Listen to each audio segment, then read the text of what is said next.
चलो हम लोग पिछले वीडियो में ही क्या देख रहे थे, प्रीवियस ईयर्स क्वेश्चन जो हम लोग को नीट का सवाल था वो सारा कुछ हम लोग एक एक करके देख रहे थे। ठीक है, आज का जो वीडियो रहेगा यहाँ पर हम लोग जेई का क्वेश्चंस को देखेंगे कि किस लेवल का क्वेश्चंस यहाँ पे हम लोग को पूछा जाता है और क्या हम लोग जितना पढ़े हैं क्या उतना ही से हम लोग को सारा क्वेश्चन बन जाता है कि और हम लोग को मेहनत करने की ज़रूरत है। तो देखोगे मैक्सिमम क्वेश्चन हम लोग को इतने ही में से क्या हो जाता है, बन जाता है। बाकी जो एडवांस का क्वेश्चंस रहेगा वो उसके लिए थोड़ा सा हम लोग को एक्स्ट्रा मेहनत करना पड़ता है। हालांकि हम लोग बोर्ड एग्जाम को देखते हुए काम कर रहे हैं तो इसी चलते उतना हम लोग एडवांस लेवल तक के यहाँ पे टच नहीं कर रहे हैं। हाँ, लेकिन मेंस और जो नीट है वो दोनों हम लोग कवर कर ले रहे हैं और साथ ही साथ जो हम लोग को सीयूईटी एग्जाम है इससे ज़्यादा टफ हम लोग को पूछने वाला है नहीं।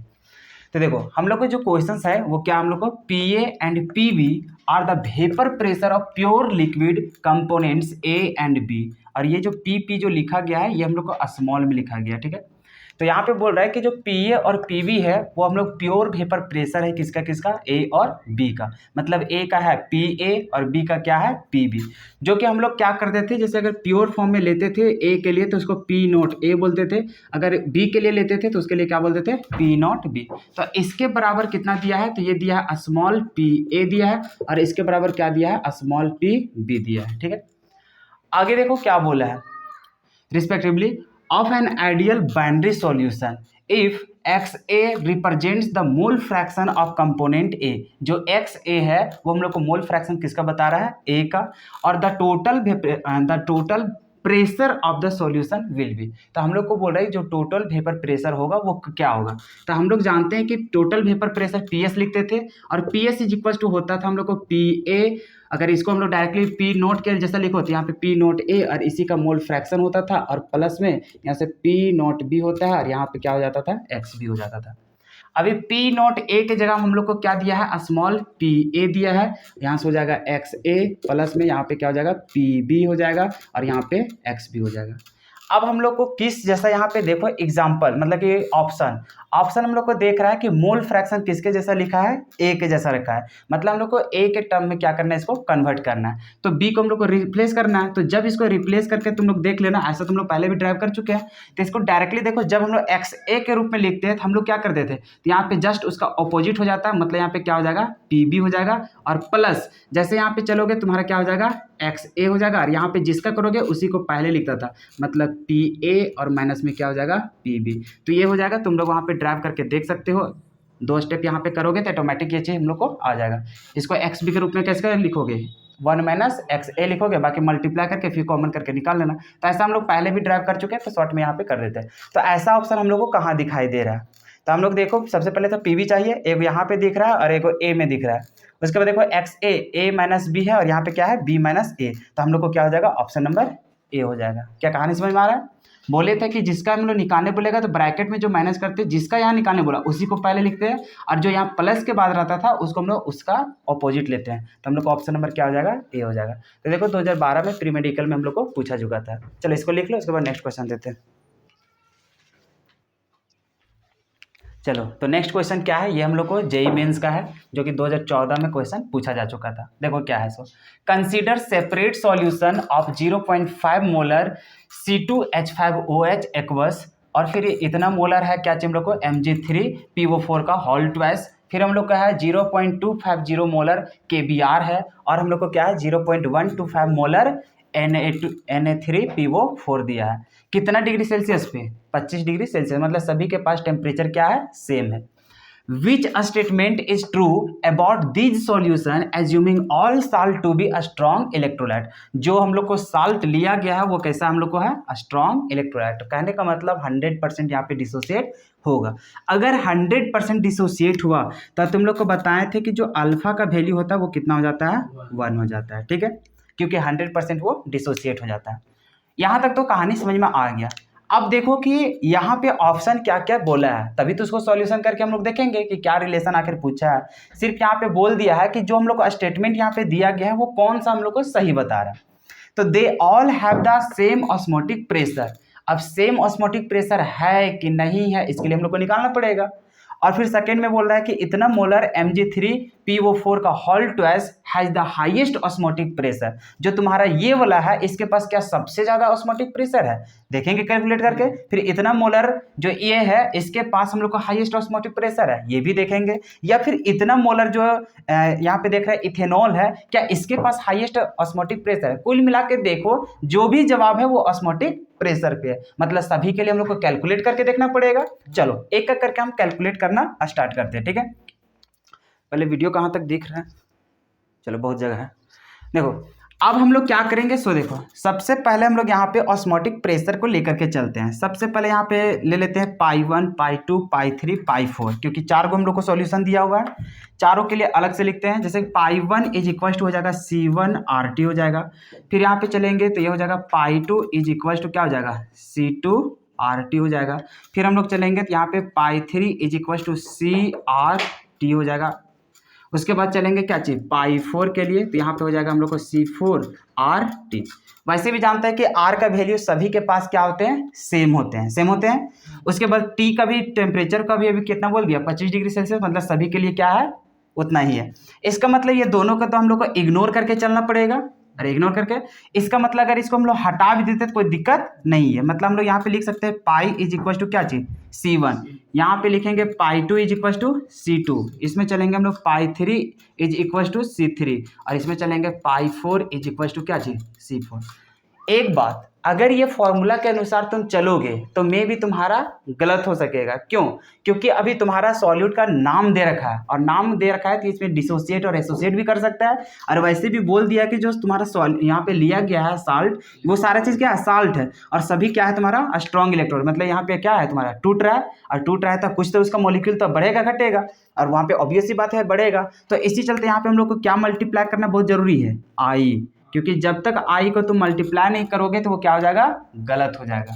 और वैसे भी बोले थे कि जब जब हम लोग को कोई भी कोलिगेटिव प्रॉपर्टी को यूज करना है वो एबनॉर्मल वाला ही यूज करना है। इसका मतलब यहाँ पे C1 के साथ कौन आ जाएगा तुम्हारा आई हो जाएगा, C2 के साथ भी क्या आ जाएगा आई, C3 के साथ भी आई चल जाएगा, और इसके साथ भी क्या चल जाएगा आई। अब मकसद तुम्हारा ये रहा कि सभी के लिए तुम क्या करो, आई का वैल्यू निकालो। अभी यहाँ पे देखो ऊपरला क्वेश्चन अभी मिटा दे क्या, चलो, और नहीं तो नीचे ऑप्शन ही मिटा देते हैं, कहीं तो डाटा लिख लेना पड़ेगा क्योंकि इसका वैल्यू तो लिखना पड़ेगा ना। अच्छा चलो थोड़ा थोड़ा सिर्फ मिटाते, कम बन जाएगा। ऑप्शन भी मिटा देते हैं ना, तुम लोग के पास तो रहेगा, पता चल जाएगा ना कि किसका क्या है कि नहीं है। तो उसके बाद ऑप्शन तो लिखा हुआ है, वहाँ से मैच कर लेंगे, क्योंकि क्वेश्चन मिटा देने के बाद फिर थोड़ा सा दिक्कत होगा। देखो इसके बराबर हम लोग निकालने जाते हैं, ठीक है। पाई 1 इज इक्वल टू, सबसे पहले कौन किसका बात किया था, C2H5OH का, वो कितना हम लोग को होगा, तो वहाँ पर हम लोग को क्या चीज बोल रहा है 0.500 मोलर इतना है। और यहाँ पे इंटू क्या करेंगे हम लोग आई करेंगे। फिर यहाँ से देखो तुम पाई 2 इज इक्वल टू, अरे कंसंट्रेशन का वैल्यू बिठा रहे हैं, तो यहाँ पे देखो पाई 2 किसको मान रहा है, इसको, और ये कितना है तुम्हारा 0.100 इतना दिया हुआ, इंटू कितना करेंगे आई करेंगे। फिर पाई 3 कितना हो जाएगा तुम्हारा, कौन हो जाएगा ये हो जाएगा, इसका वैल्यू कितना है 0.250 दिया है, और इंटू कितना करेंगे आई। फिर उसी तरह से तुम्हारा पाई 4 हो जाएगा, पाई 4 के लिए कितना दिया हुआ है वैल्यू 0.125, और इंटू में क्या कर देंगे आई करेंगे। अब मकसद रहा हम लोग को आई निकालना, तो आई निकालने के लिए सबसे पहले नाम लिख लो कि क्या क्या तुम्हारे पास दिया हुआ है। सबसे पहले क्या दिया हुआ है तुम्हारा C2H5OH, यही चीज दिया हुआ है। अब इसको तुम डिसोसिएट कर रहे हो। अच्छा इतना तो समझ में आ गया ना कि ये तो आगे जाकर के जैसे टूटेगा तो ये किस में टूटेगा C2H5 और O माइनस में, और टूटेगा किस में H प्लस में टूटेगा, क्लियर है। उसके बाद और तुम्हारा क्या है, उसके बाद देख रहे हैं इसका, यहाँ पे लिया गया तुम्हारा Mg3PO4, और इसका कितना 12, ये किस में टूटेगा, तो यहाँ पर जैसे जाओगे ये 3 वाला इसके ऊपर चार्ज चल जाता है, ये वाला इसके ऊपर चल जाएगा, तो मतलब तुम्हारा क्या हो जाएगा Mg2 प्लस में टूटेगा, और किस में टूटेगा PO4 3 माइनस में। अब देखो Mg कितना था 3 गो, तो यहाँ पे बनेगा कितना 3 गो, PO4 कितना था 2 गो, तो यहाँ पे बनेगा कितना 2 गो, क्लियर है। अब और तुम्हारे पास क्या है, तुम्हारे पास है KBr, तो यहाँ पे चलोगे KBr किस में टूटेगा तुम्हारा, तो K प्लस में, और किस में टूटेगा Br माइनस में, और लास्ट में किस क्या चीज दिया है, तो यहाँ पे दिया है Na3PO4, ये टूटेगा तुम्हारा Na प्लस में, और किस में टूटेगा PO4 3 माइनस में। अब ये सोडियम कितना है 3 गो है, और ये कितना हम लोग को 1 गो है, क्लियर है। अब यहाँ पे तुम बोलो कि n का वैल्यू क्या होगा, और इसके लिए n का वैल्यू क्या होगा, इसके लिए n का वैल्यू क्या होगा, और इसके लिए n का वैल्यू क्या होगा। इसमें देख रहा है एक और एक कितना हो जाएगा 2, मतलब n का वैल्यू कितना आ गया 2। इसमें कितना हो जाएगा 5 हो जाएगा, इसके लिए कितना हो जाएगा 2 हो जाएगा, और इसमें कितना हो जाएगा 4 हो जाएगा। क्या क्लियर है यहाँ तक? मतलब n का वैल्यू निकाल लिया।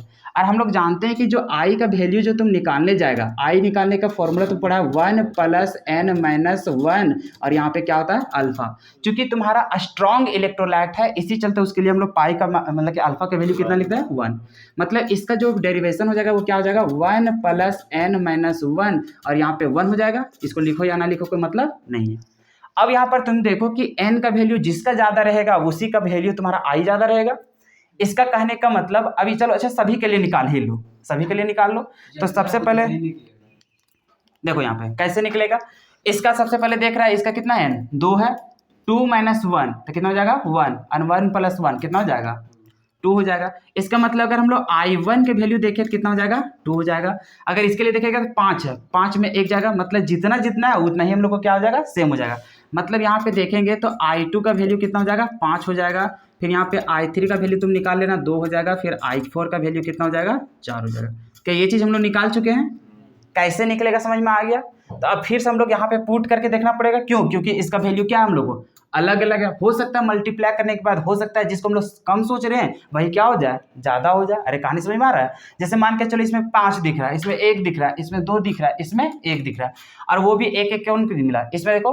तो अभी देखने में लग रहा है ये सबसे कम जैसा, लेकिन हो सकता है मल्टीप्लाई करने के बाद कुछ बढ़ जाए या फिर हो सके और घट जाए। तो देखेंगे सबसे पहले मल्टीप्लाई करने के बाद।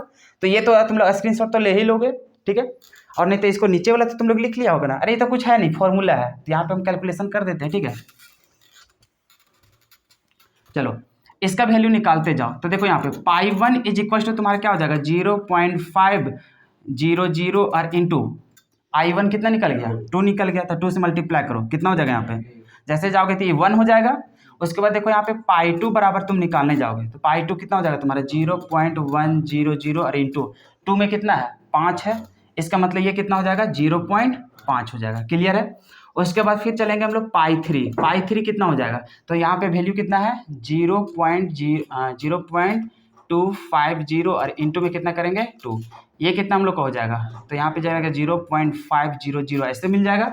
उसके बाद जैसे हम लोग चलेंगे π4 इसका कितना हो जाएगा। तो वैल्यू है हम लोग को 0.125 और इंटू करेंगे 4 से।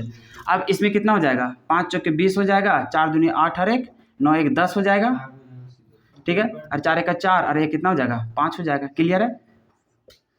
क्या यही हो जाएगा हम लोग को? क्लियर है ना?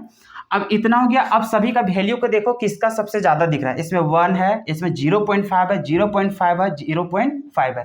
कहने का मतलब सबसे ज्यादा किसका मिल रहा है तुम्हारा π1 का दिख रहा है। अब π1 में तुम्हारा दिखने का कौन मिला था C2H5। अच्छा इतना देखो, पहला नंबर ऑप्शन में देखा था तो उसमें बताया था कि क्या सभी का जो तुम्हारा ऑस्मोटिक प्रेशर है सेम है क्या। तो सेम तो दिख ही नहीं रहा है क्या? नहीं है, मतलब कि पहला ऑप्शन तो होगा नहीं। उसके बाद देखो 3 को जो ऑप्शन था तीनों में बोला था किसका ज्यादा है। तो उसमें देखो सबसे ज्यादा किसका दिखेगा π1, और π1 में किसका तुम्हारा C2H5OH। कितना नंबर ऑप्शन में तुम्हें दिखा हुआ था? ऑप्शन नंबर डी में था। तो ऑप्शन नंबर डी तुम्हारा क्या हो जाएगा सही हो जाएगा। समझ में आ गया कैसे बनेगा सो? चलो इसको लिख लो। देखो अब हम लोग देखने जा रहे हैं नेक्स्ट क्वेश्चन। नेक्स्ट क्वेश्चन क्या है, हम लोग को 2004 में पूछा गया था कि 0.004 मोलर हम लोग को दिया है Na2SO4 इज आइसोटोनिक विथ किसके साथ है हम लोग को 0.01 मोलर ग्लूकोज के साथ। Degree of dissociation of Na2SO4 हम लोग को क्या बोल रहा है निकालने बोल रहा है। अब यहाँ पे समझो कि ये क्या होगा। सबसे पहले ये समझो कि यहाँ हम लोग को दिया क्या क्या गया है। एक दिया है हम लोग को Na2SO4 और एक हम लोग क्या दिया है ग्लूकोज दिया। कुछ समय पहले तुम लोग देखा होगा जो पिछले जो क्वेश्चंस था उसमें हम तुम लोग को बताए थे कि जो ग्लूकोज होता है सुक्रोज होता है, मतलब कि सुक्रोज और तुम्हारा जो फ्रुक्टोज ये सब होता है, क्या ये लोग डिसोसिएट ये सब करता है? नहीं करता है। अगर ये हम लोग को डिसोसिएट ये सब नहीं करेगा इसका मतलब इसका आई का वैल्यू भी क्या हो जाएगा, मतलब कि 1 हो जाता है। कितना हो जाता है हम लोग को 1 हो जाता है। ऐसा क्वेश्चन तो करके आया है। इसका मतलब इसके लिए आई का वैल्यू कितना हो जाएगा 1 हो जाएगा। अब रही बात इसके लिए, Na2SO4 के लिए। और अच्छा हम लोग को पूछा क्या है, डिसोसिएशन पूछा है। क्या पूछा है, डिग्री ऑफ डिसोसिएशन, वो भी किसका पूछा है, Na2SO4 का। इसका मतलब हम लोग को यहाँ पे आई नहीं पूछा है, पूछा क्या है, अल्फा। क्या पूछा है, अल्फा। अभी देखो कंडीशन सिर्फ बता दिया कि ये जो सॉल्यूशन है और ये वाला सॉल्यूशन है, दोनों क्या हम लोग को आइसोटोनिक। अच्छा आइसोटोनिक का मतलब क्या होता था, आइसोटोनिक का मतलब होता था कि इसका ऑस्मोटिक प्रेशर, इसका एटमॉस्फेरिक प्रेशर दोनों क्या होता है, सेम होता है। कहने का मतलब इसका जो पाई 1 लिखेंगे और इधर अगर पाई 2 बोल रहे हैं तो दोनों क्या होगा, सेम होगा। क्लियर है यहाँ तक। अगर इसका पाई 1 चलते हैं, इसके लिए क्या लिखेगा, C1RT, और यहाँ पे क्या लिखेगा, तुम आई को तो छोड़ेगा नहीं, अरे छोड़ना है क्या, नहीं। अरे इसमें चलोगे तो इसके लिए क्या लिख दोगे, इसके लिए चलोगे तो तुम लिखोगे C2 और यहाँ पे लिखोगे RT और यहाँ पे क्या लिखोगे, तुम आई लिखोगे। अब ये किसके लिए लिख रहे हो, तो ये लिख रहे हो तुम ग्लूकोज के लिए। किसके लिए लिख रहे हो, ग्लूकोज के लिए। और ये किसके लिए लिख रहे हो, तुम्हारा कौन है, Na2SO4 है। क्या कहानी समझ में आ रहा है। अब यहाँ पे ध्यान से समझो, इसका R इसका T, इसका R इसका T, क्या दोनों सेम ही हो जाएगा, अरे होगा ना। आर तो ऐसे भी जान रहा है, कंडीशन यहाँ पे कोई टेम्परेचर मेंशन किया है नहीं, मतलब वो एक ही टेम्परेचर पे काम कर रहा है।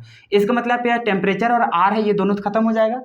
अभी इसको करेगा तो यहाँ पे C1 और इंटू में क्या हो जाएगा, आई, और इसका जैसे करोगे तो यहाँ पे C2 और इंटू, मतलब आई का वैल्यू यहाँ पे क्या हो जाएगा, 1 हो जाएगा, क्योंकि वो तो हम लोग डिसोसिएट सब करता है ही नहीं। अब देखो यहाँ से C1 into i is equal to C2, इतना हो गया। अब देखो C1 का वैल्यू दे रखा है, अरे दिया है ना, कितना दिया हम लोग को, 0.004 और इंटू में कितना हो जाएगा, आई हो जाएगा, इज इक्वल टू C2 का वैल्यू कितना दिया हुआ है, हम लोग को दिया है 0.01 दिया है। क्लियर है। आई का वैल्यू क्या निकल जाएगा, आराम से निकल जाएगा, 0.01 और नीचे हो जाएगा तुम्हारा 0.004। यहाँ से देखो इसको हटाएगा तो नीचे कितना हो जाएगा, 2 गो जीरो, इसको हटाएगा तो कितना हो जाएगा, 3 गो जीरो। क्लियर है। 2 जीरो से 2 जीरो खत्म, मतलब ऊपर कितना हो जाएगा तुम्हारा 10 हो जाएगा और नीचे तुम्हारा क्या हो जाएगा, 4 हो जाएगा। क्या यही होगा। अब इसको करोगे तो कितना हो जाएगा तुम्हारा, चाहते हो तो करो और नहीं तो अभी इसको छोड़ दो, ठीक है। ऐसे कर ही देते हैं। कितना हो जाएगा हम लोग को, 4 दूना 8 हो जाएगा, बचेगा तो कितना हो जाएगा, 5 हो जाएगा। क्या यही होगा, 2.5 होगा। इतना हम लोग को क्या आया, आई का वैल्यू। क्या हम लोग को आई जरूरत था, नहीं, हम लोग को क्या चाहिए, अल्फा। अल्फा का फिर से फॉर्मूला हम लोग लिखेंगे तो क्या जानते हैं हम लोग, आई निकालने का फॉर्मूला होता था 1 + n-1 और क्या होता है, अल्फा होता है। अब तुम्हारे पास दिया क्या है, Na2SO4, इसको जब तोड़ोगे तो ये किस में टूटेगा तुम्हारा, Na+ और किस में टूटेगा, SO4 2-। अब देखो सोडियम कितना था, 2 गो। अब बताओ यहाँ पे n का वैल्यू तुम्हारे पास कितना निकल गया, 2 और 1 3, तो यहाँ पे n का वैल्यू कितना निकल गया, 3 निकल गया। क्लियर है यहाँ तक। अब यहाँ पे n का वैल्यू कितना बिठाओगे, 3 बिठाओगे। i का वैल्यू तुम कितना निकाले हो, 2.5, तो यहाँ पे कितना पुट करोगे, 2.5 1 प्लस यहाँ पे कितना लाया था, 3 लाया था, तो 3 - 1। अब यहाँ से क्या निकाल देना है, अल्फा का वैल्यू निकालना है। अब क्या करोगे, इस लोग को सॉल्व कर लो, ई 1 को इधर भेज दोगे तो यहाँ पे हो जाएगा तुम्हारा 2.5 - 1 हो जाएगा, इज इक्वल टू यहाँ पे 2 अल्फा हो जाएगा। क्लियर है यहाँ तक। अल्फा का जैसे वैल्यू निकालने जाओगे तो यहाँ से कितना हो जाएगा, 1.5 हो जाएगा और बाई कितना हो जाएगा, 2 हो जाएगा। अल्फा का वैल्यू निकालने जाओगे तो यहाँ पे कितना हो जाएगा तुम्हारा, 0.75 हो जाएगा। क्या यही होगा, अरे होगा ना यहीं पे 0.75। अभी ये बताओ कि ये जो आया है क्या परसेंटेज के तौर पर लाया, नहीं, ये किस में आया, फ्रैक्शन में।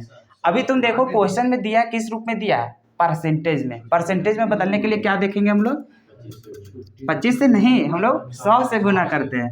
कितना हो जाएगा, 0.75 और इंटू में क्या करेंगे, 100, तो कितना हो जाएगा, ये 75% हो जाएगा। क्या कहानी समझ में आ गया। कभी जैसे अभी देखो इसमें जैसे लाए थे ना यहाँ पे 0.75, तो कभी जैसे क्वेश्चन में दिया रहेगा कि इतना परसेंट वो डिसोसिएट हुआ है, तो उसमें परसेंटेज को किस रूप में बदल लेना पड़ेगा, फ्रैक्शन में, तब उसको वैल्यू बिठाते हैं। इसे तो पहले भी तुम लोग को बता चुके हैं। अब बताओ कि इसका ऑप्शन कहाँ मैच कर रहा है, पहला में मैच कर रहा है। देखो कितना आसान सवाल रहता था। तो इसी हम लोग को कब पूछा है, 2004 में पूछा है। चलो बना लो इसको। चलो ये जो क्वेश्चन पूछा है 2019 में मेंस में पूछा है, आईआईटी में, जेईई मेंस में, जो कि कितना तारीख को, 12 अप्रैल, जो सेकंड सिटिंग था उसमें पूछा था, ठीक है। अब इसमें देखो क्वेश्चन क्या बोला है, a solution is prepared by dissolving 0.6 gram of urea, जिसका मोलर मास दिया है 60 ग्राम पर मोल, एंड 1.8 ग्राम ऑफ ग्लूकोज, जिसका मोलर मास दिया है 180 ग्राम पर मोल। इन 100 ml of water eight 27 degree Celsius the osmotic pressure of the solution is, जिसमें से आर का वैल्यू हम लोग को गिवन है। ठीक है, कहने का मतलब है कि जैसे कि सॉल्यूशन हम लोग बना रहे हैं, क्या चीज़ बना रहे हैं हम लोग, सॉल्यूशन। तो जो सॉल्यूशन हम लोग बना रहे हैं तो यहाँ पे दो तरह से देख रहे हैं कि सॉल्यूट हम लोग को कितना दिखाई दे रहा है, 2 एक में देख रहे हैं 0.6 ग्राम हम लोग को यूरिया है जो कि डिजोल्व कर रहे हैं 100 ml वाटर में ही, और दूसरा क्या कर रहा है 1.8 ग्राम तुम्हारा क्या है, ग्लूकोज है, जिसको फिर कहाँ तुम डिजोल्व कर रहा है 100 ml वाटर में ही। तो पूछ दिया कि जो सॉल्यूशन का ऑस्मोटिक प्रेशर होगा वो क्या होगा। अच्छा, एक तरह से हम लोग ऐसे बोल सकते हैं जैसे कि 100 ml तुम्हारा वाटर था, उसी में तो डिजोल्व कर रहे हैं हम लोग 2 बार, अरे कर रहे हैं ना, एक बार हम लोग ग्लूकोज को और एक बार किसको कर रहा है, यूरिया को।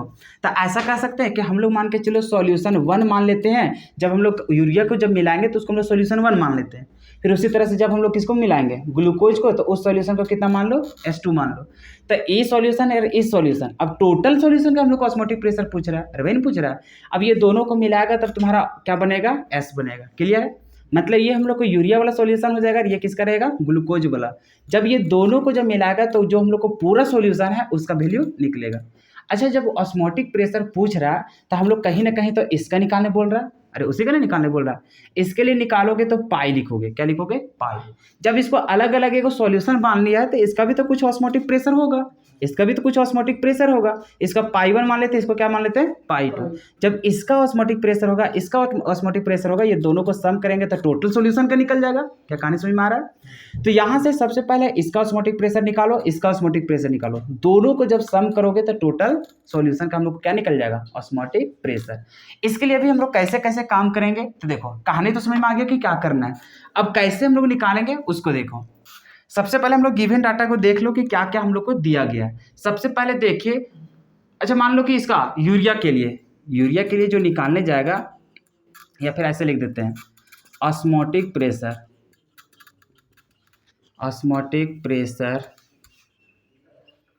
ऑफ किसका, यूरिया वाला लेके चलते हैं, यूरिया सॉल्यूशन। तो इसके लिए हम लोग क्या मान लेते हैं, पाई 1, और उसी तरह से ऑस्मोटिक प्रेशर मान लेते हैं किसका, हम लोग ग्लूकोज के लिए, किसके लिए मान लेते हैं, ग्लूकोज के लिए। तो इसको कितना मान लेते हैं हम लोग, पाई 2। ठीक है, उसी तरह से ऑस्मोटिक प्रेशर अब किसका मान लेगा, सॉल्यूशन का, किसका मान लेगा, टोटल सॉल्यूशन का। यहाँ पे लिख दो टोटल सॉल्यूशन, तो कितना इसको मान लेगा, पाई। क्या कहानी समझ में आ गया।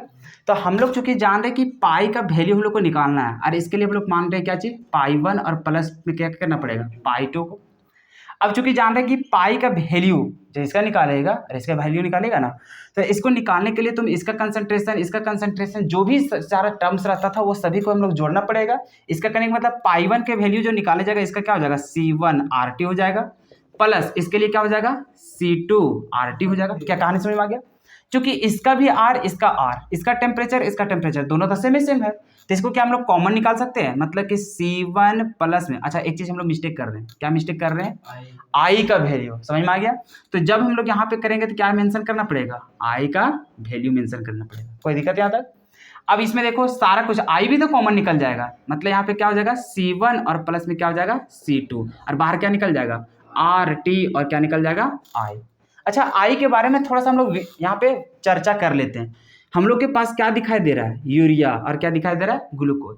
और पीछे तुम लोग को बता चुके हैं ना यूरिया टूटता है और ना ही ग्लूकोज टूटता है। और जब नहीं टूटता है तो उसको कितना मान लेते हैं हम लोग, आई का वैल्यू 1 मान लेते हैं। मतलब इसका वैल्यू अगर तुम लिखने जाओगे तो यहाँ पे लिखोगे C1 प्लस C2, और यहाँ पे लिखोगे RT, और इसका कितना लिख दोगे, 1 लिख दोगे। कहानी समझ में आ गया। अब आगे इसको हम लोग सॉल्यूशन करते हैं। अब सबसे पहला जो हम लोग को काम है, आर का वैल्यू तो हम लोग को दे रखा है, अरे दे रखा है ना। टेम्परेचर भी मेंशन था, कितना था हम लोग को, 27 डिग्री सेल्सियस। हालांकि यहाँ पे केल्विन है तो इसको भी हम लोग किस में कन्वर्ट करना पड़ेगा, केल्विन में। क्लियर है। ये तो अब वैल्यू पता है, C1 और C2 पहले निकालना पड़ेगा। C1 और C2 के लिए देखो कहीं मोलर वैल्यू नहीं दिया, सिर्फ वेट दे दिया, और हम लोग को क्या चीज दिया है, वॉल्यूम दिया है। अच्छा, एक चीज और, यहाँ पे वॉल्यूम देखो तुम्हारा किसका दिया है, वाटर का, सॉल्यूशन का दिया था क्या, नहीं। तो अभी भी हम लोग सॉल्यूशन का जो वॉल्यूम लेकर के चलेंगे वो वाटर का ही वॉल्यूम को लेकर के चलेंगे। क्यों, क्योंकि इसमें देख रहा है इन लोग का जो वेट वगैरह देखोगे क्या है तुम्हारा, वेट वगैरह बहुत कम है। अरे क्या है, बहुत कम है, तो थोड़ा मोड़ा फर्क करेगा। हालांकि इस कंडीशन में हम लोग क्या करते हैं, जो हम लोग को रहता है यहाँ पे वाटर का, उसी का हम लोग क्या ले लेते हैं, पूरा वॉल्यूम हम लोग सॉल्यूशन को लेकर के चलते हैं। तो मतलब कि दोनों जगह हम लोग कितना कितना लेकर के चलेंगे, 100 लेकर चलेंगे। कोई दिक्कत है क्या? अब यहाँ पर देखो हम लोग यहाँ पे क्या करेंगे, पाई का वैल्यू निकाल रहे हैं। इसके लिए कंसंट्रेशन C1 की जगह हम लोग क्या लिख सकते हैं, यहाँ पे N1 और यहाँ पे V लिख सकता है, और प्लस में यहाँ पे क्या लिख देगा, N2 V लिखेगा। अरे कहानी समझ में आ रहा है ना? क्योंकि ये पे हम लोग ml में है, इसी चलते इसको अगर लीटर में बदलना चाहेगा। अरे कंसंट्रेशन मतलब मोलैरिटी, मोलैरिटी का फॉर्मूला क्या होता है, नंबर ऑफ मोल्स, और नीचे क्या लिखता है, वॉल्यूम। अगर इसको ml में बिठा रहा है तो यहाँ पे क्या करना पड़ेगा तुमको, 1000 से मल्टीप्लाई करना पड़ेगा, प्लस इसमें तुम्हारा N2 हो जाएगा, और यहाँ पे क्या हो जाएगा, V हो जाएगा, और इसमें भी क्या करना पड़ेगा, 1000 से मल्टीप्लाई करना पड़ेगा। क्या कहानी समझ में आ रहा है? और फिर बाहर तुम्हारा क्या हो जाएगा, R, और क्या हो जाएगा, T हो जाएगा। अभी धीरे धीरे सॉल्व करना स्टार्ट करो। Pi is equal to N1 किसके लिए तुम लेकर के चल रहा है, यूरिया के लिए। किसके लिए, यूरिया के लिए। अच्छा ये नंबर ऑफ मोल्स कैसे निकलेगा, वेट अपॉन में मोलर वेट। वेट कितना दिया है यूरिया का, 0.6, तो ऊपर लिखेंगे कितना, 0.6। इसका मोलर वेट कितना दिया गया हम लोग को, कितना, 60 दिया होगा। अरे इतना हो जाएगा ना मोल। अरे नीचे वॉल्यूम, वॉल्यूम कितना हम लोग को, 100 है। कितना है, 100। अरे इंटू तुम कितना से कर रहा है, 1000 से कर रहा है। कहानी समझ में आ रहा है? नंबर ऑफ मोल्स बराबर इतना बिठाएं, नीचे वॉल्यूम है तो वॉल्यूम 100 ml दिया था। अरे 1000 क्यों किए, क्योंकि ताकि हम लोग को लीटर में बदलना है। अब यहाँ से देखो तुम्हारा प्लस, इसके लिए देखो N2 तुम्हारा कितना दिया, कैसे निकालेगा, उसका वेट कितना दिया है, ग्लूकोज का 1.8 दिया है, तो यहाँ पे 1.8 उसका वेट हो जाएगा। और मोलर वेट कितना दिया है, 180, तो यहाँ पे बिठा देंगे 180 इंटू तुम्हारा 1000 हो जाएगा, क्योंकि नीचे हम लोग क्या बिठा रहे हैं, ml में। तो ये हो गया इसका, और बाहर तुम्हारा अभी भी क्या रह जाएगा, RT। इसको सॉल्यूशन कर लो। जैसे यहाँ पे करोगे, इस पॉइंट को हटाओगे, ठीक है, तभी देखो तुम्हारा क्या क्या कहानी होगा। सो 6 इंटू 1000 हो जाएगा, और उसके बाद हम लोग को क्या हो जाएगा, नीचे हम लोग को हो जाएगा 60। और देखो पॉइंट को हटाए तो एक 0 बढ़ेगा, मतलब यहाँ पे 100 था, इसको क्या कर दो, 1000 कर दो। कहानी समझ में आ रहा है? उसी तरह से यहाँ पर देखो इस पॉइंट को हटाएगा तो एक और 0 बढ़ेगा, मतलब ये कितना हो जाएगा, 18, और इंटू में क्या हो जाएगा, 1000 हो जाएगा, और नीचे क्या हो जाएगा, 180, और इंटू में कितना हो जाएगा, 1000 हो जाएगा। क्यों होगा 1000, क्योंकि यहाँ पे एक पॉइंट को हटा रहे हैं। क्लियर है यहाँ तक? अरे कंफ्यूज नहीं होगा? बढ़ेगा ना। हाँ तो वही चीज़ बोल रहे हैं कि नीचे, अच्छा हाँ यहाँ पे लिखो नहीं किए थे ना। कहानी समझ में आ गया? तो ये किए, और बाहर अभी भी क्या रहेगा तुम्हारा, RT रहेगा। अब देखो ये 1000 से 1000 कट जाएगा, यहाँ भी तुम्हारा कट जाएगा। अभी देखो 6 का पहाड़ हम चलोगे तो ये कितना चल जाएगा, 10, और यहाँ पे देखोगे कितना हो जाएगा, 10। इसका मतलब पाई इज इक्वल टू 1/10 हो जाएगा, और यहाँ पर भी तुम्हारा क्या आ जाएगा, 1/10, और बाहर तुम्हारा क्या है, RT है। क्या कहानी समझ में आ रहा है? उसके बाद अभी भी देखो एलसीएम कितना हो जाएगा, ऊपर तक तुम्हारा 2 हो जाएगा, मतलब कि तुम्हारा क्या हो जाएगा, 2/10 हो जाएगा, और इंटू में तुम्हारा RT हो जाएगा, मतलब कि 1/5, और यहाँ पे क्या हो जाएगा, RT। अब ये दोनों का वैल्यू तुम बिठा दो और निकाल लो क्या चाहिए, पाई का वैल्यू। ठीक है, ऑप्शन तो यहाँ पे दिया नहीं गया था। ठीक है, चलो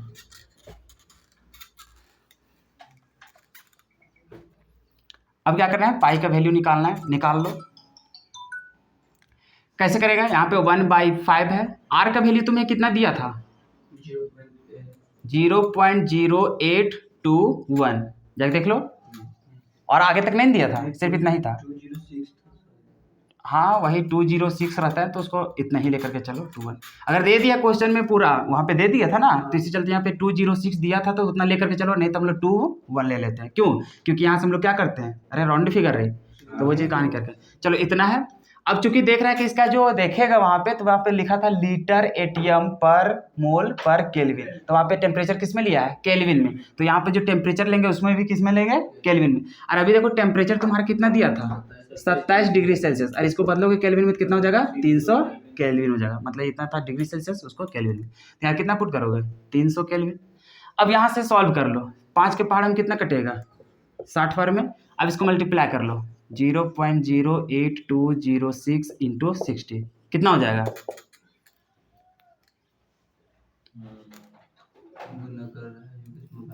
छः का पहाड़ा भी पढ़ लो रे, 6 6 36 हो जाएगा, यहाँ पर 3 हो जाएगा, 6 दूनी 12 हो जाएगा, 8 6 48 और 1 49 हो जाएगा, इतना हो जाएगा। अब यहाँ पे चलो, यहाँ पे क्या है, 0 था, और नहीं तो इसको हटा करके भी चल रहा है, तो कितना बन जाएगा, 2 और 2 4 1 5, 1 2 3 4 5, तो इतना हो जाएगा तुम्हारा, ये हो गया तुम्हारा। तो इतना तुम्हारा क्या होगा, अगर एटीएम में वहाँ पे ले रहा था, इसी चलते इसका भी क्या हो जाएगा, एटीएम हो जाएगा। तो इतना तुम्हारा क्या हो गया, पाई का वैल्यू। कहानी समझ में आ रहा है? ऑप्शन अगर दिया रहता तो ऑप्शन हम लोग मार लेते। क्लियर है? था आसान था, चलो लिख लो। यहाँ पे तो हम लोग को 60 था, तो 60 वाला क्या हो जाएगा, यहाँ पर जीरो रह जाएगा, और जीरो चल जाएगा तो यहाँ पे हम लोग को क्या होगा, पॉइंट इधर आ जाएगा, तो हम लोग को कितना हो जाएगा 4.9236 हो जाएगा, जीरो। क्लियर है यहाँ तक? तो ये हो जाएगा तुम्हारा फाइनल आंसर। चलो लिख लो। देखो ये जो क्वेश्चन है ये हम लोग को एडवांस में पूछा था, आईआईटी एडवांस में, ठीक है। कब पूछा था? 2014 में। देखो किस तरह का सवाल पूछा गया था। एक मॉलिक्यूल हम लोग को दिया है, वो क्या हम लोग को MX2 दिया है, ठीक है, जो डिसोसिएट करता है किसमें किसमें, M2 प्लस में, और क्या हम लोग को X माइनस आयन में, इन एन एक्वस सॉल्यूशन। जब हम लोग एक्वस सॉल्यूशन में इसको डिसॉल्व किया जाता है तो ये क्या चाहिए, MX2 को, तो ये हम लोग को टूट जाता है M2 प्लस में और किसमें, X माइनस में, with a degree of dissociation alpha of कितना, 0.5। उसका जो डिग्री ऑफ डिसोसिएशन है वो कितना होता है, 0.5 होता है। The ratio of the observed depression of freezing point of the aqueous solution to the value of the depression of freezing point in the absence of ionic dissociation is. अभी बोल रहा है कि हम लोग को यहाँ पे जो observe depression in freezing point होगा, कहने का मतलब यहाँ पे जो एक्सपेरिमेंटल वैल्यू रहेगा, और फिर लास्ट में बोल रहा है कि जो तुम्हारा डिप्रेशन ऑफ फ्रीजिंग पॉइंट होगा अब्सेंस ऑफ आयनिक डिसोसिएशन, कहने का मतलब वहाँ पे आयनिक डिसोसिएशन नहीं होता हो। तो कब हम लोग लेकर के चलते थे, जब हम लोग नॉर्मल वाला पहले लेकर के चलते थे, मतलब नॉर्मल वाला और ऊपर क्या हम लोग को एबनॉर्मल वाला, जब उन लोग को रेशियो करता था और वही रेशियो का वैल्यू पूछा, तो बताओ कि वो रेशियो करते थे तो कहीं ना कहीं तुम्हारा आई का वैल्यू होता था। तो वही ना जानता था कि अगर मान के चलो ऊपर तुम ले रहे हैं ऑब्जर्व्ड, क्या जी कर रहे हैं यहाँ पे, ऑब्जर्व्ड वैल्यू, और नीचे तुम्हारा क्या है, नॉर्मल वाला है, नीचे क्या है तुम्हारा नॉर्मल। तो अगर यहाँ पे नॉर्मल कॉलिगेटिव प्रॉपर्टी को देखते थे और नीचे तुम्हारा कॉलिगेटिव प्रॉपर्टी है, तो इसी के इक्वल तुम्हारा क्या रहता था, आई का वैल्यू रहता है। अच्छा अभी कॉलिगेटिव प्रॉपर्टी तुम्हारा कौन सा दिया है, डिप्रेशन इन फ्रीजिंग पॉइंट दिया है, इसका मतलब यहाँ पे डायरेक्टली बोल दो ऑब्जर्व, यहाँ पे क्या चाहिए, डिप्रेशन इन फ्रीजिंग पॉइंट को। क्लियर है? और यहाँ पर भी तुम्हारा क्या हो जाएगा, डिप्रेशन इन फ्रीजिंग पॉइंट को। क्लियर है? और यही तुम्हारा क्या कहलाता था, आई। या तो फिर इसका छोड़ दो, इसका छोड़ दो। अभी इतना समझो कि ये दोनों का हम लोग को क्या करना है, अरे रेशियो निकालना है। क्या करना है, ये दोनों का रेशियो निकालना है। अच्छा ये भी देख रहा है ऑब्जर्व वाला डिप्रेशन इन फ्रीजिंग पॉइंट वाला, इसके लिए तुम क्या जानते हो फॉर्मूला, इसके लिए जानते हो तुम KB लिखोगे इंटू तुम लिखोगे मोलालिटी, यही लिखोगे, क्योंकि ऑब्जर्व वाला है, क्या चीज है तुम्हारा, ऑब्जर्व वाला, तो ऑब्जर्व वाला में तुम्हारा आई वाला भी आता था वैल्यू, तो यहाँ से किससे मल्टीप्लाई करना पड़ेगा, आई से। नीचे देखो तुम्हारा क्या ऑब्जर्व वाला है, क्या एक्सपेरिमेंटल है, क्या नहीं, तो ये हम लोग को नॉर्मल जो पहले जो हम लोग निकालते थे उसके अनुसार, तो उसके अनुसार क्या जानते थे, KB और इंटू क्या जानते थे, मोलालिटी, यही जानते थे। अब देखो तुम्हारा सेम चीज है तो क्या ये लोग कटेगा, नहीं कटेगा, KB से KB, M से M। अब बताओ क्या बचा, आई। अरे बतिया तो वही बोलता था। तो ये चीज कुल मिला करके इसका रेशियो जो निकालने जा रहे हैं वो किसका वैल्यू निकालना है, आई का वैल्यू। अब आई का वैल्यू कैसे निकालेगा, अभी देखो तुम्हारे मॉलिक्यूल जो दिया गया वो क्या दिया है, MX2 दिया है, जो कि डिसोसिएट किस में कर रहा है, M प्लस में, और किस में टूट रहा है, X माइनस में, यही तो बोला है। अच्छा M2 प्लस में बोला और X माइनस बोला। अभी यहाँ पर भी 2 आ जाएगा, क्यों बोलेगा, क्योंकि X कितना था, 2 को था। अरे कहानी समझ में आ रहा है? अब बताओ यहाँ पे तुम्हारा N का वैल्यू कितना निकल गया, 3 निकल गया। अब क्या यहाँ से आई का वैल्यू नहीं निकाल सकेगा, आराम है। अब कैसे, क्योंकि यहाँ पे जान रहा है कि आई का वैल्यू हम लोग ना जानते हैं कि 1 प्लस N माइनस 1 और यहाँ से अल्फा। अभी देखो डिग्री ऑफ डिसोसिएशन अल्फा का वैल्यू दे रखा है, तो यहाँ पर देखो आई बराबर 1 प्लस N कितना हो गया, 3, तो यहाँ पे पुट करेगा 3 माइनस 1 और अल्फा कितना हो जाएगा, 0.5 हो जाएगा। अब कर लो 1 और प्लस में यहाँ पे 2 और इंटू में 0.5 हो जाएगा। अब यहाँ से कितना हो जाएगा तुम्हारा 1 और प्लस में 1, तो टोटल कितना हो जाएगा। बस इतना करना था। देखो एडवांस में सवाल पूछा था, कोई दिक्कत है क्या, नहीं, चलो लिख लो।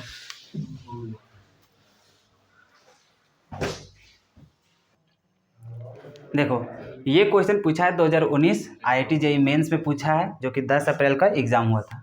क्या है, at room temperature a dilute solution of urea is prepared by dissolving 0.60 gram of urea in 360 gram of water.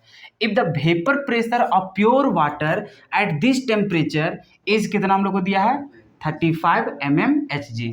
Lowering of vapour pressure will be, कहा क्या रहा है, ध्यान से पढ़ना, क्या बोला है, लोअरिंग ऑफ वेपर प्रेशर। अच्छा, लोअरिंग ऑफ वेपर प्रेशर किसको बोल देते हैं, तो हम जानते हैं कि P not A minus P S बोलो, या फिर यहाँ पे पी ए लिखता था रेसोल्यूशन वाला, तो यहाँ पे पी नॉट ए, चलो एस सी लिख देते हैं, ठीक है। तो इसी को हम लोग क्या बोलते थे, लोअरिंग इन वेपर प्रेशर। तो इसका वैल्यू हम लोग को क्या करना है, निकालना है। अब यहाँ पर देखो, जानता है इतना क्या रील निकलता कब है, ये इसका लिए तो एक ही को फॉर्मूले पढ़ा है, relative lowering of vapour pressure. तो उसका फॉर्मूला तुम क्या जानते हो, पी नॉट ए लिखता था माइनस पी एस, और नीचे क्या हो जाएगा, P not a is equals to, क्या जानता था, मोल फ्रैक्शन ऑफ सॉल्यूट। अभी इनटू क्या कर दोगे, आई करना पड़ेगा, अरे आई तो करना पड़ेगा ना। अब देखो सॉल्यूट के बारे में देखो कैसा है, सॉल्यूट तुम्हारा क्या दिखाई दे रहा है, यूरिया। यूरिया दिखाई दिया मतलब वो डिसोसिएट नहीं होता है, नहीं होता तो आई का वैल्यू कितना हो जाएगा, 1 हो जाएगा। अब दिक्कत किसका है, एक्स बी का, कि एक्स बी का वैल्यू कैसे तुम निकालोगे। एक्स बी निकालने के लिए फिर नंबर ऑफ मोल्स चाहिए, किसका, सॉल्यूट और सॉल्वेंट का। सॉल्यूट और सॉल्वेंट का कैसे पता चलेगा, तो सॉल्यूट का मोल, अरे निकाल दो लोग, यूरिया का कितना दिया है 0.60, वेट किसका दिया है, वेट ऑफ सॉल्यूट दिया है 0.60 ग्राम, और इसका मोलर वेट अगर तुम निकालने जाओगे यूरिया का तो इसका होता है 60, कितना होता है 60।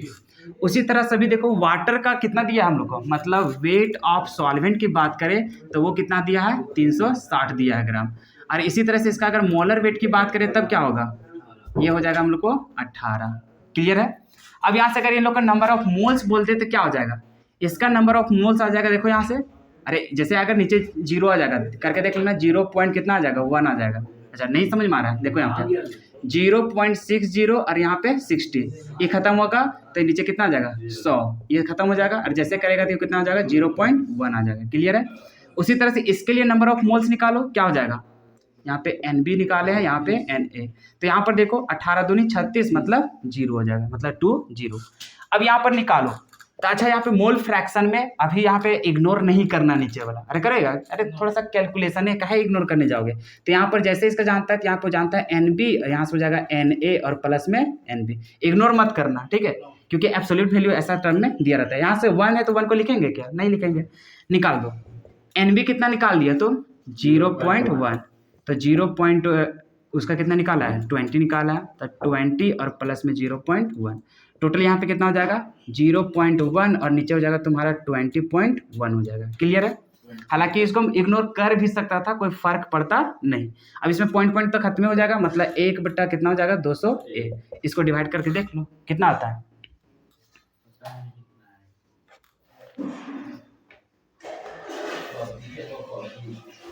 और नहीं तो अभी फिलहाल इसको रुक जाओ, क्योंकि अभी तो आंसर थोड़ी आया है, क्योंकि अभी इसको अगर डिवाइड भी करोगे तो वहाँ पे फिर से मल्टीप्लाई करना ही पड़ेगा, इस चलते भी थोड़ा सा रुक जाओ। क्यों, क्योंकि अभी देखो तुम जो निकाला है वो किसका निकाल रहा है, P not A minus P S, और नीचे क्या चाहिए पी नॉट ए। क्या अभी इस पूरा का वैल्यू निकालने बोला है, नहीं ना, सिर्फ ऊपर वाला का, तो नीचे का वैल्यू तो हम लोग जानेंगे। क्यों, पी नॉट ए कहने का मतलब तुम्हारा क्या हो जाएगा, सॉल्वेंट का प्योर का हम लोग को, और तुम्हारा सॉल्वेंट क्या दिखाई दे रहा है वाटर, मतलब इसका कितना बिठाओगे 760, कितना बिठाओगे 760 mm। अगर ये mm में आ रहा है तो इसका वैल्यू भी किस में लेंगे हम लोग, mm में लेंगे। अगर इसको ATM में लेगा तो ये भी किस में आएगा ATM में, तो इसको हम लोग mm में ले लेते हैं, ठीक है। क्यों, क्योंकि यहाँ पर क्या चीज़ दिखा रहा है, अच्छा हम लोग को तो बोल दिया है, क्या बोला है देखो, अच्छा से देखो, हम लोग को बोला है इतना gram water if the vapour pressure of pure water, अभी क्या मेंशन कर दिया है, vapour pressure of pure water at this temperature कितना बोल दिया है 35 mm। जो हम लोग लेते हैं अभी 760, क्या उतना लेना है क्या, नहीं, क्योंकि ये कोई कंडीशन हम लोग ले लिया होगा, और वो कितना लिया है देखो तो यहाँ रूम टेम्परेचर, कितना लिया है रूम टेम्परेचर, तो रूम टेम्परेचर पे इसका मतलब अभी हम लोग को दिया है क्या चीज पी नॉट ए, इसका वैल्यू कितना दिया हम लोग को 35 mm दिया है, तो इतना हम लोग को पुट करना पड़ेगा। तो इसके जगह में तुम कितना पुट कर दोगे 35 करोगे। क्लियर है। अब यहाँ से तुम सॉल्यूशन जैसे करोगे तुम्हारा क्या हो जाएगा P not A minus P A, चाहे पी एस लिखो, और इज इक्वल टू उधर से कितना निकाला है तुम 1 यहाँ पे 201, और इंटू तुम्हारा क्या हो जाएगा 35 हो जाएगा। क्लियर है। अच्छा इसको हम लोग पूरी इसको 200 ही मतलब कि 2 ही लेकर के चलते हैं। अच्छा यहाँ पे 21 ना होता रे, मतलब कि 20.1 होता है, कितना होता है 20.1 होता है। क्लियर है। अच्छा वो तो ठीक है था, पॉइंट को हटाएं तब हम लोग क्या लिखे थे 201। अच्छा एक काम करो, ये देख रहे हैं एक आ रहा है, कोई हम लोग को मतलब बन नहीं रहा है, क्या करते हैं ना, इसको हम लोग पूरा जीरो ही बना देते हैं। क्या कर देते हैं, जीरो है। जैसे यहाँ पे 1/201, ताकि हम लोग को कैलकुलेशन क्या हो सके, आराम हो सके। तो उसमें देखना है थोड़ा सा अप्रोक्स में जो आंसर रहेगा उसको हम लोग मैच कर देंगे। तो यहाँ पे इसको हम लोग क्या कर देते हैं, इसको अप्रोक्सीमेटली तुम जो मान लो, कितना मान लो, 1/200 ही लेकर के चलो। तो यहाँ देखो हम लोग को आराम हो जाएगा, यहाँ से हम लोग कितना पुट कर देते हैं, 200, ताकि कैलकुलेशन हम लोग को क्या हो सके, आराम हो सके। तो यहाँ से करोगे 7×5 = 35, यहाँ से करोगे कितना हो जाएगा, 40 हो जाएगा। तो यहाँ से फिर देखोगे 7 बटा कितना हो जाएगा, 40। अब इसको डिवाइड करके जो भी आंसर आएगा वो क्या हो जाएगा, तुम्हारा फाइनल आंसर। और नहीं तो उतना करना ही पड़ रहा था, तो चलो दूसरे ये लेकर के चलो, हटाओ, चलो तो डिवाइड करके कर देते हैं, जितना हम लोग को रहेगा उतना हम लोग को हो जाएगा आंसर। ठीक है, हाँ ये 7/40 नहीं, पूरा पूरी उतना ही लेकर के चलते हैं। यहाँ पे कितना हो जाएगा, 35/201, इतना ही लेकर के चलते हैं, कि फाइनल में जब डिवाइड करना ही पड़ रहा है, आराम से है नहीं, तो क्यों उसको इग्नोर करोगे। वो तो हम लोग सोचे थे थोड़ा सा इजी हो जाए। कितना हो जाएगा ये हम लोग को, 0.1741 ऐसे चलते रहेगा, तो इतना हम लोग को आंसर हो जाएगा। तो कहीं भी जाकर, जैसे इसमें ऑप्शन तो मेंशन नहीं था, अगर मेंशन रहता तो आराम से हम लोग बता देते। तो ये हो जाएगा। अच्छा, इसका जो आंसर रहेगा वो किस में लेना पड़ेगा, mm में। क्यों, क्योंकि ये भी तो हम लोग को क्या है, अरे प्रेशर ही ना है, तो इसी चलते। तो ये हो जाएगा, समझ में आ रहा है। ये तो गिवन डाटा था, यहाँ से हम लोग स्टार्ट किए हैं, उसके बाद यहाँ से आंसर आ जाएगा। तो ये था तुम्हारा 2019 में जो पूछा था जेईई मेंस में। चलो लिख लो। देखो अब हम लोग को ये लास्ट क्वेश्चन देखेंगे इस लेक्चर्स का। ठीक है, क्या है देखो, the degree of dissociation of CaNO3 का whole two in a dilute solution containing 7 gram of the salt per 100 gram of water at 100 degree Celsius is कितना 70%। If the vapour pressure of water at 100 degree Celsius is 760 mm, calculate the vapour pressure of the solution. ध्यान से समझो, बोल रहा है जो degree of dissociation है किसका, इस साल्ट का, वो कितना दिया हम लोग को, 70% दिया है। कितना दिया हम लोग को, 70%। ये जो सॉल्यूशन बना है, सॉल्यूशन कैसे बना है, तो जो हम लोग को सॉल्यूशन कंटेन कर रहा है 7 ग्राम हम लोग को साल्ट है, कितना में, पर मतलब कि 100 ग्राम सॉल्यूशन। अच्छा वाटर में बोल रहा है, कितना में, हाँ वाटर में ही बोल रहा है, कितना बोल रहा है, वाटर में। हम लोग को बोल रहा है कि जो 7 ग्राम तुम्हारा साल्ट है वो 100 ग्राम तुम्हारा वाटर में प्रेजेंट है, और उसका जो डिग्री ऑफ डिसोसिएशन है वो कितना दिया है, 70% है। कहने का मतलब अगर यहाँ पे गिवन डाटा तुम लिखोगे तो देखो क्या चीज दिया हुआ है। सबसे पहले देखो वेट की बात करो, तो वेट ऑफ सॉल्यूट कितना दिया हम लोग को, 7 ग्राम दिया है। फिर हम लोग अगर यहाँ पे बात करें वेट ऑफ सॉल्वेंट, तो वो हम लोग को कितना दिया है, 100 ग्राम दिया है। क्लियर है। उसके बाद बात करेंगे अल्फा का वैल्यू, डिग्री ऑफ डिसोसिएशन करने मतलब अल्फा का वैल्यू। अल्फा का वैल्यू कितना दिया हम लोग को, 70% दिया। कितना दिया है, 70%। अच्छा अल्फा का वैल्यू हम लोग कभी भी परसेंटेज में बिठाते नहीं है, तो इसको फ्रैक्शन में बदलेंगे, तो यहाँ पे 0.7 हो जाएगा। क्लियर है यहाँ तक। और आगे देखो क्या दिया है, if the vapour pressure of water at 100 degree Celsius is 760 mm। अच्छा इसको वाटर का बोल रहा है, क्या बोल रहा है, वाटर का। तो ये हम लोग को प्योर फॉर्म में ना है, वैसे भी बोले थे जब जब तुम्हारा बोलेगा तो प्योर फॉर्म में ही क्वेश्चन में दिया रहता है। इसका मतलब यहाँ पे P0A दिया है कितना, 760 mm। अगर नहीं हो देता तब भी हम लोग बना लेते, अरे इतना तो ले ही लेते थे ना। ये चीज आगे बोला है कि calculate the vapour pressure of the solution. तो सॉल्यूशन करने का मतलब PA लिखो चाहे PS लिखो, तो ये चीज हम लोग को क्या करना है, कैलकुलेट करना है। अब बताओ कि ये चीज कहाँ से तुम निकाल पाओगे। अरे तो अल्फा वगैरह देख लो, कहीं ना कहीं तुम्हारा क्वालिटेटिव प्रॉपर्टीज बनेगा, और तुम्हारा प्रेशर वगैरह कहाँ यूज होता है, relative lowering of vapour pressure में। तो वहां से अनुसार से चलेगा, तो तुम फॉर्मूला जानता है P0A माइनस में PS, और नीचे क्या जानता है, P0A इज इक्वल टू क्या जानता है, XB, और इंटू में क्या हो जाएगा, I हो जाएगा। क्लियर है यहाँ तक। अब यहाँ से देखो P0A का वैल्यू कितना दिया है, 760 दिया है। PS तो हम लोग को निकालना है, नीचे भी तुम्हारा कितना हो जाएगा, 760 इज इक्वल टू XB कैसे निकालोगे, यहाँ पे लिखोगे तुम NB, और नीचे क्या लिखोगे, NB, और प्लस में NA, और फिर इनटू में I। सबसे पहले देखो तुम्हें क्या निकालना पड़ेगा, नंबर ऑफ मोल्स निकाल लो, उसके बाद किसको निकालो, I। तो सबसे पहले हम लोग काम कर लेते हैं I के लिए। किसके लिए निकाल लेते हैं, I के लिए। I कैसे निकलेगा, तुम्हारे पास दिया है क्या चीज, कौन सा साल्ट दिया है, तो तुम्हारे पास दिया है Ca, और यहाँ पे दिया है NO3, और यहाँ पे क्या दिया है, 2 दिया है। क्लियर है। ये हम लोग को कैसे टूटेगा, तो ये हम लोग को टूटेगा Ca2 प्लस में, और प्लस यहाँ पे NO3 माइनस में टूटेगा। क्लियर है। अभी देखो कैल्शियम के गो है एगो, लेकिन NO3 कितना है 2, तो यहाँ पे कितना हो जाएगा 2। बता n का वैल्यू तुम्हारे पास कितना आ गया 3 आ गया। जब n का वैल्यू इतना आ गया और अल्फा का वैल्यू तुम कितना निकाल लिया 0.7, क्या i नहीं निकलेगा? आराम से निकल जाएगा। i बराबर जानते हैं 1 + n - 1 और अल्फा 1 + n कितना है 3 है, 3 - 1 और इसका कितना हो जाएगा 0.7, 1 और प्लस यहाँ से 2 और इंटू में 0.7, 1 और प्लस में यहाँ कितना हो जाएगा 1.4 हो जाएगा। मतलब यहाँ से तुम निकालिए क्या चाहिए i का वैल्यू निकालिए कितना 2.4 निकल जाएगा। क्लियर है? i का वैल्यू तुम निकाल दिया है, अब तुम्हें निकालना क्या है नंबर ऑफ मोल्स। सॉलिड के लिए निकाल लो। अगर तुम यहाँ पे निकालने जाओगे क्या चाहिए NB क्या लिखोगे वेट अपॉन में मोलर वेट। वेट कितना दिया हुआ है? वेट दिया है 7 ग्राम। कितना दिया है 7।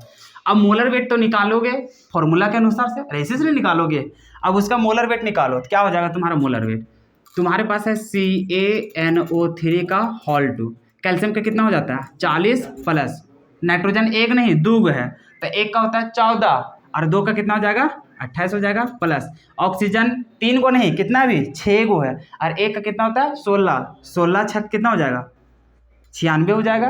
अरे क्लियर है ना? अब इसको जोड़ दो कितना हो जाएगा 8 और 6 14 हो जाएगा, 9 1 10 और 6 16 कितना हो जाएगा इसका 164। तो यहाँ से क्या करोगे 164 से डिवाइड करोगे तो ये हो गया तुम्हारा NB। उसी तरह से Na निकालो तो ऊपर वेट कितना दिया है हम लोग को 100 ग्राम, तो ऊपर लिखोगे 100 और उसका मोलर वेट कितना जानते हो 18। क्या कहानी समझ में आ गया? अब वहाँ से तुम क्या निकाल लोगे इसमें पुट करो और निकाल लो। क्वेश्चन मिटा दे, अब कोई ज़रूरत है नहीं क्वेश्चन का, सारा कुछ तो हम लोग समझ गए हैं। क्या वैल्यू निकालना है वो चीज़ भी हम लोग पकड़ चुके हैं। देखो ये क्वेश्चंस के कराने के पीछे क्या था जानता है? इसमें डिग्री ऑफ डिसोसिएशन दे दिया था परसेंटेज में। बाय चांस ऐसा क्वेश्चन नहीं किया हुआ रहता, फिर कभी अगर तुम्हें ऐसा करना पड़े तो उसमें सोचेगा ना कैसे बनेगा, क्योंकि फ्रैक्शन में कन्वर्ट करने के लिए कभी क्वेश्चन में बताए नहीं थे। भले वहाँ पे बोल दिए थे कि ऐसा हो सकता है, लेकिन करवाए नहीं थे, तो इसी चलते बता दे रहे हैं। देखो यहाँ पे क्या हो जाएगा 760 और माइनस में क्या हो जाएगा PS और नीचे भी तुम्हारा 760। अब उसमें निकालो NB तुम्हारा कितना आ गया 7/164। नीचे तुम्हारा क्या हो जाएगा, नीचे तुम लिखने जाओगे तो यहाँ पर भी 7 और बट्टा में 164 और प्लस में यहाँ पे तुम्हारा कितना हो गया 100 और नीचे क्या हो गया 18 हो गया। ठीक है, अब क्या तुम लोग इसको सॉल्व कर लोगे खुद से? अरे आसान है कि नहीं है? बस यहाँ पे खाली तरीका तुम लोग को बताना था कि क्या होता है कि नहीं होता है। आई का वैल्यू अच्छा अभी तुम कितना निकाल लिया है, आई का वैल्यू 2.4, तो यहाँ से इंटू कितना करोगे 2.4। अब यहाँ से देखो क्या करना है, इसको सॉल्यूशन कर लेना पहले, अरे कर लोगे ना। इसको सॉल्यूशन करने के बाद उसको फिर उधर भेजना, फिर इसको भी उधर निकालना। तो अभी तुम्हारे यहाँ से वैल्यू किसका निकल जाएगा PS का वैल्यू, और जो भी आएगा वही तुम्हारा क्या हो जाएगा आंसर। इतना तो कर ही लोगे, बस हमें प्रोसेस को समझाना था। और मेन चीज जो समझाना था ये वाला काम कैसे कर रहा है इसको थोड़ा सा एक्सप्लेन करना था। बाकी जितना भी कंसेप्ट तुम लोग को दिए, जो भी टॉपिक जहाँ पे पढ़ाया गया उसी से रिलेटेड वहाँ पे बहुत सारा क्वेश्चन तुम लोग को करवा दिया गया, चाहे वो प्रीवियस ईयर्स का हो चाहे उससे रिलेटेड जितना भी क्वेश्चन हो। तो बहुत सारा कुछ हम लोग कर चुके हैं, तुम लोग का अनुमान लग गया होगा कि हम लोग हाँ JEE का भी क्वेश्चन हम लोग अटेंड कर ले रहे हैं और हम लोग नीट का भी क्वेश्चन हम लोग अटेंड कर ले रहे हैं। साथ ही साथ ये दोनों का कर ले रहे हैं, तो तुम्हारे सामने जो CUT का एग्जाम होता है वो बहुत ही ईजी हो जाएगा। अब तुम्हारा रह गया क्या चीज बोर्ड एग्जाम। हालांकि बोर्ड एग्जाम का प्रिपरेशन तुम लोग पहले ही करते आ चुका है, लेकिन हम लोग जिस बोर्ड का तैयारी कर रहे हैं वो है जैक बोर्ड, क्योंकि हम लोग स्टेट बोर्ड का यहाँ पे देखना बहुत जरूरी है। इससे रिलेटेड हम लोग को जितना भी अभी तक प्रीवियस ईयर क्वेश्चन पूछा गया है, JEE के लिए भी देख लिए, नीट के लिए भी पूछ लिए, अब हम लोग बोर्ड एग्जाम को देखेंगे कि किस किस टाइप का क्वेश्चन हम लोग को पूछा गया था। तो उसके लिए हम लोग नेक्स्ट वीडियो में देखेंगे और उसका पूरा सटीक आंसर लिखेंगे, ताकि हम लोग एग्जाम में वैसा ही लिख करके आवे और फुल में फुल मार्क्स उठा सके। तो ठीक है, हम लोग मिलते हैं फिर अगले वीडियो में।